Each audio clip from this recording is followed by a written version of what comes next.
When the conversation turns to songwriting perfection, George Harrison occupies a space entirely his own. Long seen as the quiet Beatle within the Beatles, Harrison's journey as a songwriter was one of patience, introspection, and quiet evolution. While he contributed fewer songs compared to John Lennon and Paul McCartney, his finest work often carried a rare emotional clarity, subtle yet profound, simple yet deeply affecting. Over time, listeners and critics alike have come to recognize that Harrison didn't just write songs, he crafted experiences. These 5 songs represent the peak of his songwriting brilliance and continue to stand as some of the most beautiful works ever created in popular music. Number 1. While My Guitar Gently Weeps, 1968. While my guitar gently weeps. Few songs in the Beatles' catalog capture emotional vulnerability as powerfully as While My Guitar Gently Weeps. Featured on the White Album, the track reveals Harrison at his most introspective, observing a world filled with disconnection and quiet sorrow. What elevates the song to near perfection is its emotional restraint. Rather than overwhelming the listener, Harrison allows the feeling to unfold gradually. The decision to invite Eric Clapton proved pivotal. His expressive lead guitar doesn't dominate, but instead deepens the song's melancholic atmosphere. The result is a composition that feels both intimate and universal. It's not just one of Harrison's greatest songs, it's one of the most emotionally resonant recordings of the entire Beatles era. Number 2. Something, 1969.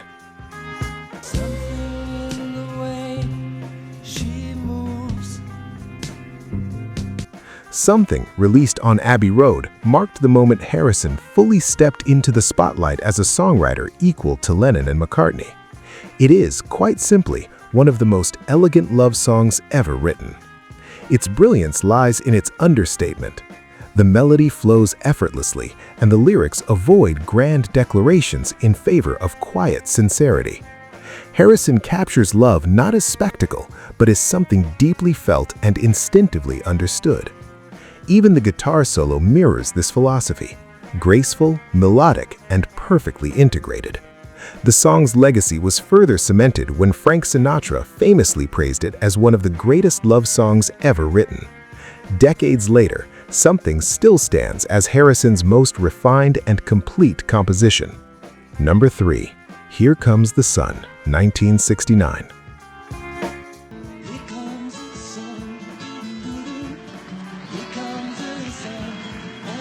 If Harrison had a gift for introspection, he also possessed an extraordinary ability to write pure optimism. Here Comes the Sun, also from Abbey Road, feels like a breath of fresh air, both musically and emotionally. Written during a period of tension within the Beatles, the song was born out of a quiet escape, Harrison composing in the garden of Eric Clapton.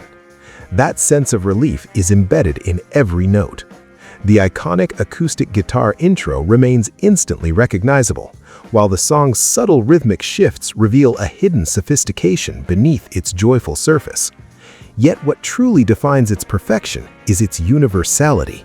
It captures a simple, timeless feeling, the return of light after darkness. Number 4. My Sweet Lord, 1970. My sweet Lord, I really wanna see you. My Sweet Lord marked George Harrison's breakthrough as a solo artist after the Beatles. Released in 1970 on All Things Must Pass, the song introduced a new dimension to Harrison's songwriting.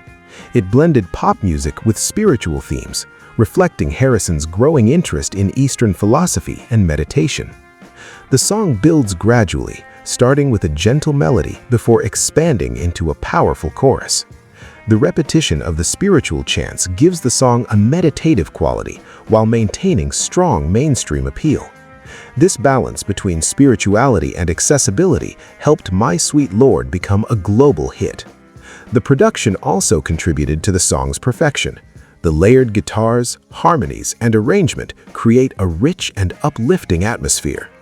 My Sweet Lord became George Harrison's biggest solo success and demonstrated that he could achieve worldwide recognition outside of the Beatles. Even decades later, it remains one of his most recognizable and influential works. Number 5. Isn't It a Pity, 1970. Isn't it a pity? Isn't It a Pity stands as one of George Harrison's most emotionally reflective songs. Also featured on All Things Must Pass, the song explores themes of misunderstanding, regret, and the distance that often grows between people. Harrison delivers the lyrics with quiet sincerity, allowing the message to resonate naturally. The arrangement builds slowly, creating a sense of emotional expansion. As the song progresses, the repetition of the central line deepens the reflective mood. This gradual build gives the song a timeless and contemplative quality. Many fans consider Isn't It a Pity one of George Harrison's most underrated masterpieces. It captures his ability to combine introspection with musical beauty. The song does not rely on dramatic moments, but instead unfolds gently, leaving a lasting emotional impact. This subtlety is what makes Isn't It a Pity feel like one of George Harrison's most perfect compositions. These 5 songs highlight the full range of George Harrison's artistry. Something shows his elegance in writing love songs. Here Comes the Sun reflects his optimism and melodic brilliance, while My Guitar Gently Weeps demonstrates emotional depth and philosophical thinking. My Sweet Lord captures his spiritual journey and global appeal. Isn't It a Pity reveals his introspective and reflective songwriting. George Harrison may have written fewer songs than his Beatles bandmates, but his best compositions often carried a rare sense of perfection. They were thoughtful, emotionally honest, and musically timeless. Decades later, these 5 songs continue to define George Harrison's legacy as one of the most quietly brilliant songwriters in modern music history.